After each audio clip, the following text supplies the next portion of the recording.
बच्चों, आज हम आपकी पुस्तक सरस्वती मंथन मेरा अपना व्याकरण कक्षा 4 के 13वें पाठ का अध्ययन करेंगे।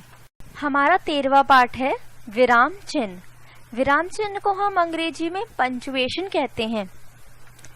बच्चों, लिखते समय अपनी बात को सही समझाने के लिए हम जिन चिन्हों का विराम के रूप में प्रयोग करते हैं उन्हें विराम चिन्ह कहते हैं। विराम चिन्ह 4 प्रकार के होते हैं। पहला पूर्ण विराम, दूसरा अल्प विराम, तीसरा विस्मयादि बोधक चिन्ह और चौथा प्रश्नवाचक चिन्ह। बच्चों, हम इन प्रकार को एक एक करके इन चित्रों के द्वारा समझेंगे। बच्चों, इन चित्रों को देखें। हमारा पहला प्रकार है पूर्ण विराम। पूर्ण विराम वह होता है जब हम वाक्य को पूरा हो जाता है तब हम आखिरी में पूर्ण विराम का चिन्ह लगाते हैं। इन चित्रों में देखें। इस चित्र में लिखा है हम सब खाना खा रहे हैं। वाक्य के पूरा हो जाने पर अंत में पूर्ण विराम लगा है।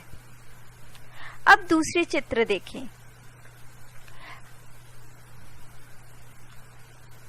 बहुत तेज वर्षा हो रही है। इस वाक्य में अंत हो जाने पर पूर्ण विराम लगा है। हमारा दूसरा प्रकार है अल्प विराम। अल्प विराम वो होते हैं जब हम बोलते या पढ़ते समय वाक्य में थोड़ा रुकते हैं तब अल्प विराम चिन्ह लगाते हैं। इन चित्रों के द्वारा आप समझें। इस चित्र में लिखा है पिताजी मेरे लिए आइसक्रीम, उसके बाद अल्प विराम चॉकलेट्स व खिलौने लाए।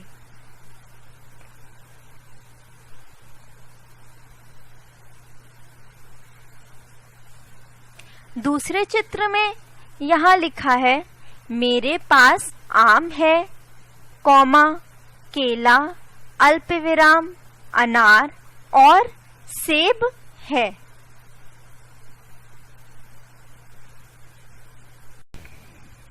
हमारा तीसरा प्रकार है प्रश्नवाचक चिन्ह। प्रश्नवाचक चिन्ह वह होते हैं जब हम किसी से प्रश्न पूछते हैं या लिखते समय वाक्य के अंत में प्रश्न चिन्ह लगाते हैं। इन चित्रों के द्वारा समझिए। यहाँ लिखा है तुम कब जाओगे। यहाँ पर प्रश्न का चिन्ह लगा है। इस दूसरे चित्र में लिखा है तुम कब आए। यहाँ पर भी प्रश्न का चिन्ह लगा है। इस तीसरे चित्र में है तुम कौन हो।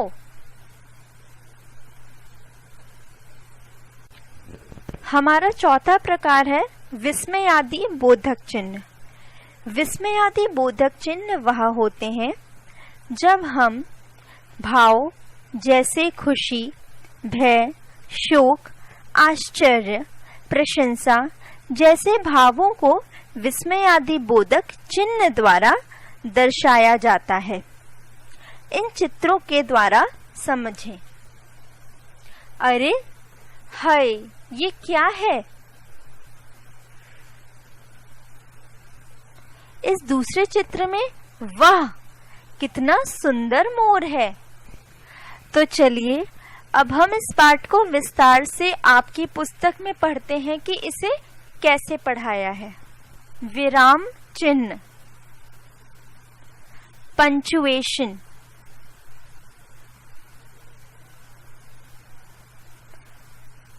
अनुच्छेद पढ़ो और समझो। मामा जी दफ्तर जा रहे थे। उन्होंने गोपाल से कहा तुम अकेले मत जाना, हमेशा मोहन के साथ बाहर जाना, यहाँ जंगल है, जंगल में बहुत खतरा है, और हाँ, दक्षिण दिशा में बिल्कुल मत जाना। यह कहकर मामा जी दफ्तर चले गए। दोपहर हो गई। गोपाल अकेले बाहर निकला। उसने सोचा, दक्षिण दिशा में मामा जी ने जाने से मना क्यों किया है। यह सोचकर वह दक्षिण दिशा में चल पड़ा। ऊपर दिए गए अनुच्छेद में कुछ कमी है, जिसके कारण हम बिना रुके पढ़ते जाते हैं। आइए अब इसे दोबारा लिखें।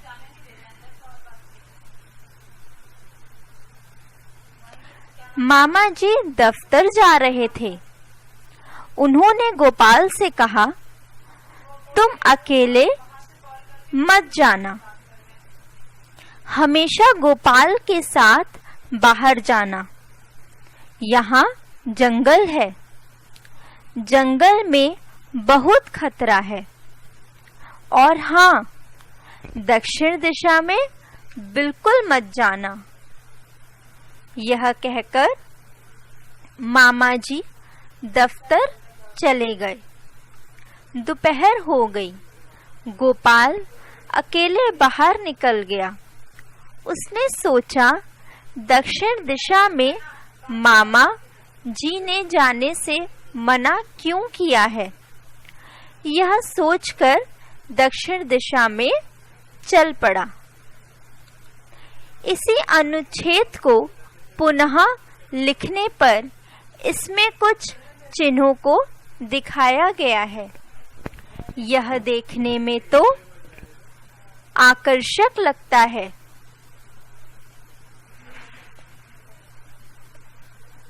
साथ ही पढ़ने में भी अर्थ देता है। जिस प्रकार एक लंबे सफर में हम बीच बीच में रुककर आराम करते हैं, उसी प्रकार लिखते और पढ़ते समय कुछ चिन्हों द्वारा रुककर विराम लेते हैं। ऊपर के अनुच्छेद में कुछ विराम जैसे चिन्हों का प्रयोग पढ़ते या लिखते समय विराम लेने के लिए किया गया है। विराम चिन्ह वाक्य और शब्द का अर्थ और भाव स्पष्ट करते हैं। जैसे रुको मत, जाओ, रुको मत जाओ। यहाँ अल्प विराम के द्वारा वाक्य का अर्थ बदला जाता है। इन चिन्हों को विराम चिन्ह कहते हैं। लिखते समय अपनी बात को सही सही समझाने के लिए हम जिन चिन्हों का विराम के रूप में प्रयोग करते हैं, उन्हें विराम चिन्ह कहते हैं। नीचे कुछ विराम चिन्हों के बारे में बताया गया है। पहला, पूर्ण विराम, फुल स्टॉप। दूसरा, अल्प विराम, कॉमा। तीसरा, विस्मयादि बोधक चिन्ह, साइन ऑफ एक्सक्लेमेशन। चौथा, प्रश्नवाचक चिन्ह, क्वेश्चन मार्क। क, पूर्ण विराम, वाक्य के पूरा हो जाने पर पूर्ण विराम का चिन्ह लगता है। जैसे राजा विक्रमादित्य बहुत प्रतापी थे। रोहन कल मद्रास गया। ख, अल्प विराम, बोलते या पढ़ते समय जब वाक्य में हम थोड़ा रुकते हैं तब अल्प विराम का चिन्ह लगाते हैं। जैसे मैंने बाजार में सेब, संतरे, आम और चीकू खरीदे। जी हाँ, मैं कल ही यहाँ आया था। ग, विस्मयादि बोधक चिन्ह। विस्मय के भाव जैसे खुशी, भय, शोक, आश्चर्य, प्रशंसा जैसे भावों को विस्मयादि बोधक चिन्ह द्वारा दर्शाया जाता है। विशेषतः अरे, वाह, शाबाश, हाय, वाह आदि शब्दों के ठीक बाद विस्मयादि बोधक चिन्ह लगता है। जैसे अरे, आप कब आए? शाबाश बेटे, तुमसे यही उम्मीद थी। वाह, क्या सुंदरता है। घ, प्रश्नवाचक चिन्ह। प्रश्न पूछते या लिखते समय वाक्य के अंत में प्रश्न चिन्ह प्रयोग किया जाता है। जैसे क्या तुम कल जाओगे?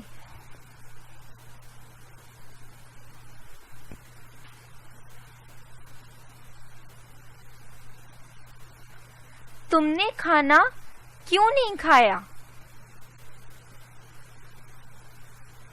अंग, योजक चिन्ह। वाक्य में दो शब्दों को जोड़ने के लिए शब्दों के बीच में इसका प्रयोग किया जाता है। जैसे सुनीता के चाचा चाची शिमला में रहते हैं। मुझे खट्टे मीठे आम पसंद हैं। हमने सीखा। पढ़ते या लिखते समय जब हम रुकते हैं तब हम कुछ चिन्हों का प्रयोग करते हैं। जिन चिन्हों के माध्यम से हम पढ़ते या लिखते समय विराम लेते हैं उन्हें विराम चिन्ह कहते हैं। पूर्ण विराम चिन्ह का प्रयोग वाक्य के पूरा होने पर किया जाता है। अल्प विराम का प्रयोग वाक्य में थोड़ा रुकने के लिए किया जाता है। विस्मय के भावों को दर्शाने के लिए विस्मयादि बोधक चिन्हों का प्रयोग किया जाता है। प्रश्नवाचक चिन्ह का प्रयोग प्रश्न करने वाले वाक्य के अंत में होता है। योजक चिन्ह का प्रयोग दो भिन्न शब्दों को जोड़ने के लिए होता है।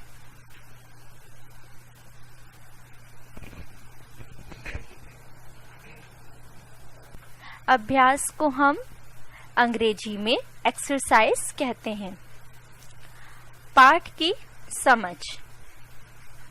पहला, नीचे दिए गए प्रश्नों के उत्तर लिखिए। क, विराम चिन्ह की परिभाषा लिखिए। बच्चों, आप अपने पाठ को दोहराएं और सोचिए कि इसका उत्तर क्या है और सोचकर इसका उत्तर लिखें। इसका उत्तर है, जिन चिन्हों के माध्यम से हम पढ़ते या लिखते समय विराम लेते हैं उन्हें विराम चिन्ह कहते हैं। ख, विराम चिन्हों का अलग अलग प्रयोग समझाओ। बच्चों, इसका उत्तर है, पहला, पूर्ण विराम। इसका वाक्य है हरिश्चंद्र सत्यवादी थे। दूसरा अल्प विराम, इसका वाक्य है मैंने सेब, संतरे, केले व आम खरीदे। विस्मयादि बोधक चिन्ह, इसका वाक्य है वह कितनी सुंदर जगह है। चौथा प्रश्नवाचक चिन्ह, इसका वाक्य है तुम कब जा रहे हो। पांचवा योजक चिन्ह, इसका वाक्य है मुझे खट्टी मीठी गोली पसंद है। भाषा की समझ। दूसरा, नीचे लिखे वाक्यों से विराम चिन्ह छांटिए और भेद लिखिए। क, तुम, श्याम और प्रताप कल कहीं जा रहे हो। इसमें जो तुम के बाद अल्प विराम है वह है आपका अल्प विराम चिन्ह, और जो आखिरी में आपको है दिया हुआ है हो के बाद यह है आपका प्रश्नवाचक चिन्ह। ख, अरे तुमने तो कमाल कर दिया। अरे के बाद जो चिन्ह है वो है आपका विस्मयादि बोधक चिन्ह, और आखिरी में है आपका दिया के बाद पूर्ण विराम।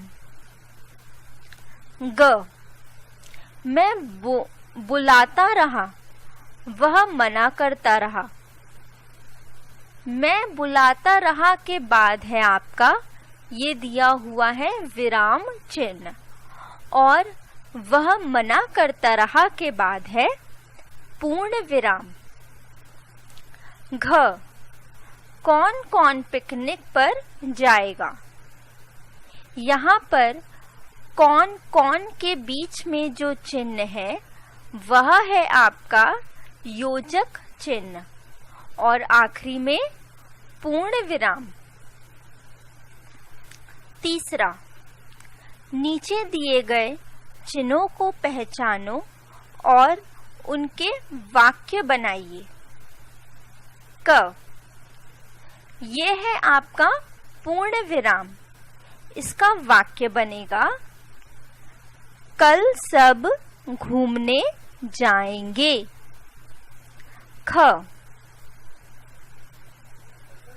ये है आपका प्रश्नवाचक चिन्ह, इसका वाक्य है तुम क्या कर रहे हो। ग, ये है आपका विस्मयादि बोधक चिन्ह, इसका वाक्य है हाय बेचारा पैदल ही घर गया। घ, ये आपका है अल्प विराम चिन्ह, इसका वाक्य है राम, श्याम व रोहन अच्छे मित्र हैं। चौथा, नीचे दिए गए वाक्यों में उचित विराम चिन्ह लगाइए। क, आइए यहाँ बैठिए, इसमें आपका यहाँ आइए यहाँ बैठिए, इसमें आखिरी में आपका लगेगा पूर्ण विराम चिन्ह। ख, कितना खूबसूरत शहर है, इसके आखिरी में लगेगा विस्मयादि बोधक चिन्ह। ग, घी, गुड़, चीनी लेकर आना, यहाँ पर घी के बाद लगेगा अल्प विराम, गुड़ के बाद अल्प विराम, चीनी लेकर आना।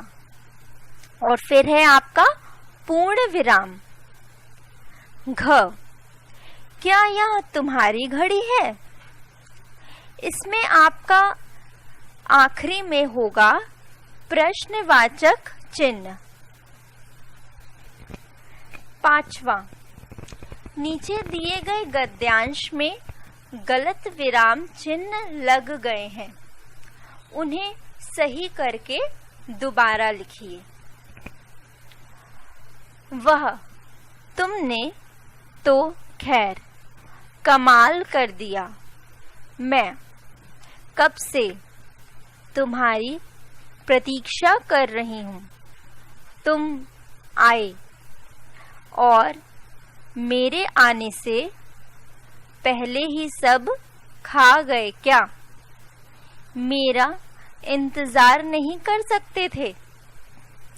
इसका सही वाक्य बनेगा वह, फिर है विस्मयादि बोधक चिन्ह, तुमने तो खैर कमाल कर दिया, पूर्ण विराम, मैं कब से तुम्हारी प्रतीक्षा कर रही हूँ, पूर्ण विराम, तुम आए और आने से पहले सब खा गए, पूर्ण विराम, क्या मेरा इंतजार नहीं कर सकते थे?